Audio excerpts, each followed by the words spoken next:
Hey, this is Sky. Welcome to my YouTube channel. Go check out my website at skysworld.com if you want life coaching or mentoring. It's bright and early, daily discipline, mind, body, and soul. This is how we get through. Had a nightmare last night. I have nightmares most nights. It's just part of having PTSD and having a fucked up past. I'm used to nightmares. This one was particularly real, meaning that I didn't realize it was a dream until I woke up, and I was so glad when I woke up. I was glad that I was in my house, because the whole dream, I was lost. I was in LA, but it was a weird LA. It wasn't an LA that I recognized.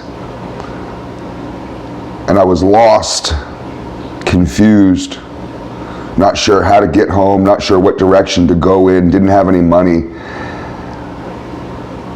And it was frustrating because I kept seeing people that I knew, because I know a lot of people, especially in California, and I kept seeing people that I knew and asking them, begging them for help, to at least point me in the right direction. I didn't even know what direction north or south was. I didn't know where I was going, what to do. I was so lost and confused, and I was asking for help with people that I knew, friends.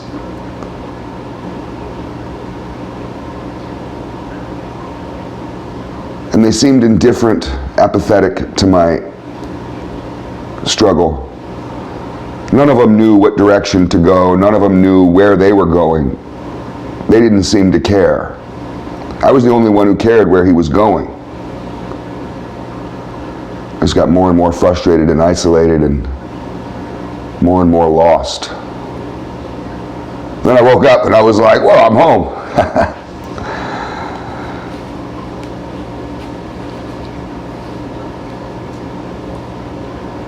Let's talk about winning. You got to have a winning strategy in life. You got to think about winning, and part of winning is losing. When you're training to be a winner, if you're not studying how to lose properly, what to do when you lose, if you're not studying loss, then you'll never really be able to stay on the path of success. You're probably not going to win, because winners lose, and they know how to lose. A really good winner knows how to lose. If you don't plan to lose, if you don't plan for loss, if you don't study loss, then you fall apart and you end up a victim. If you don't study loss, you end up lost, like I was in my dream.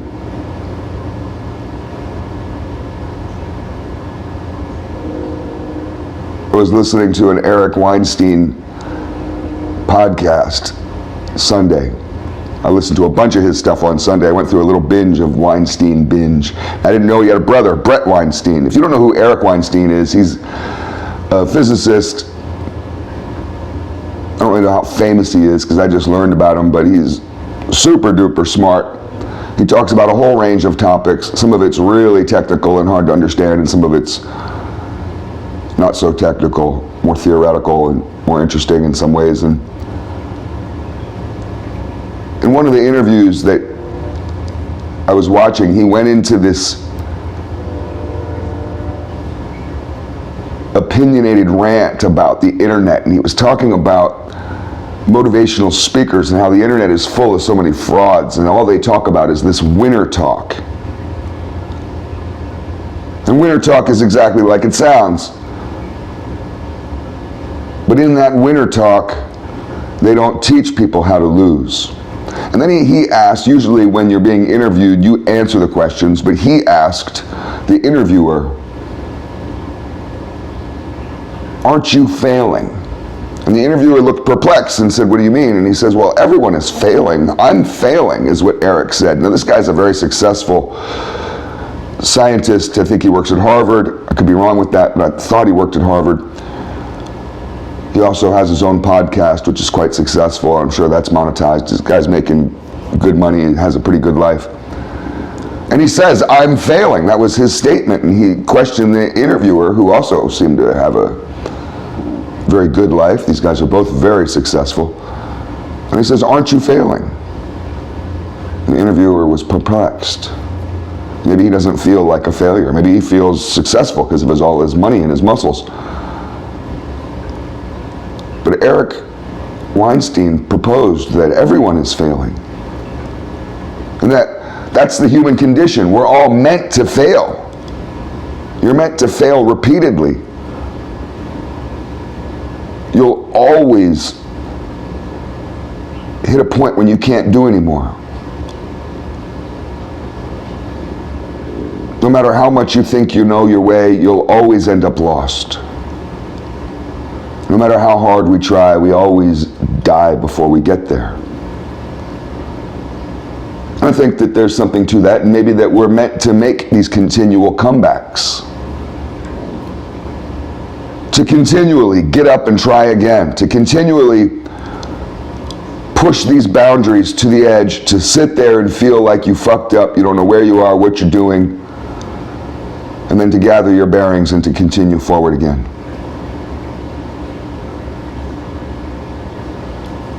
One of the things that I learned in sales was the second and third effort. That's such a valuable lesson. A good salesman can master the second and third effort, and that's really the mark of a good salesman. Sure, if you're lucky, a lucky salesman is one that just makes a sale every time. And maybe you get on a roll, and I've done that, and every salesman might have a good week, and you get on a roll, and everything you do is working out for you. Every time you talk to a customer or give your pitch or whatever it is, your presentation, it works. It's like fishing. Every time you cast your line, bam, within a minute you've got a bite. That's great. If you ever watched that River Monsters show, which I used to watch on the Animal Planet, that was a good show. You know they were editing that shit. 'Cause every time he cast his reel, it seemed like he's catching a fish within a second. But not everybody really fishes that way. Not every salesman can really land that sale on the first effort. You have to know about second and third efforts, and that's really the mark of a good salesman. A good salesman can seamlessly go into his second effort, and the second effort can be a really good one. Sometimes the second effort is better than the first. He's just waiting to fire off that second bullet because he knows it's a good one. And then if the second effort doesn't work, a good salesman has a third effort. And it's not that he keeps you there at the table forever, although some car salesmen will try to do that, and the name of the game for them is to keep you in the dealership. And if you ever want to watch a car salesman shit their pants, you go and negotiate with them, and then you just get up and walk out. They will freak out. They'll chase you to your car, begging you to buy the vehicle, and you know you have the upper hand. But a good salesman can seamlessly go into his second effort or his third effort and get that sale. And I think that that's a lesson in life, is that we need to learn these second and third efforts. And that a successful person can keep going despite the bumps and bruises and stubbed toes and the struggles. You hear these stories about rich people. Richard Branson, owner of Virgin Records. He has that Virgin Airlines. I think the Virgin space thing shut down. He's a billionaire. He does a lot of different stuff. Interesting guy, British guy.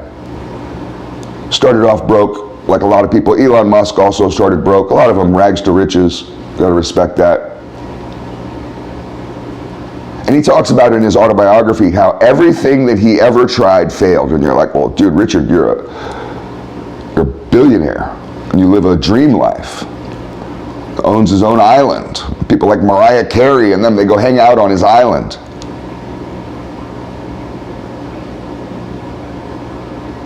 And he says he's failed. And he has the proof. He's got the numbers. He can show you the books. He's failed at every single thing he's ever tried. He does admit that he was successful with his Virgin record store.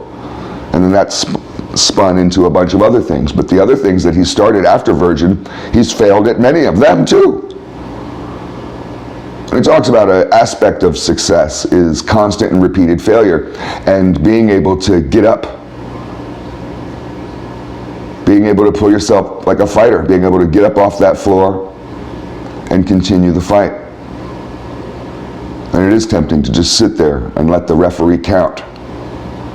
And you know as soon as he gets to the right number, you're going to be counted out. Where they count to 10. They used to have a higher count. They used to have higher rounds too. These fucking boxing matches, when I was a kid, a boxing match could go on for like 15 rounds. Now, I don't think they go 15 rounds now, or 20 rounds.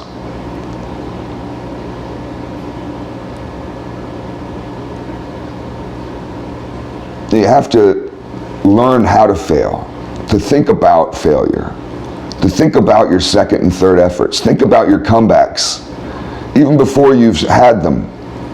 What am I going to do if the first idea doesn't work out? Do I got a plan B and a plan C? What about a plan D, E, and F? What about when I've run out of the alphabet? Do I keep going? Do I give up? I'm constantly faced with that choice as a businessman, to give up or to fight for another day. I'm constantly faced with that choice just as a person suffering from mental illness and trying to get his life together. Should I give up? What's it all for? Or should I fight again? Pull myself back together again. I fell apart yesterday, and today I have another chance to pull myself back together. It's all food for thought.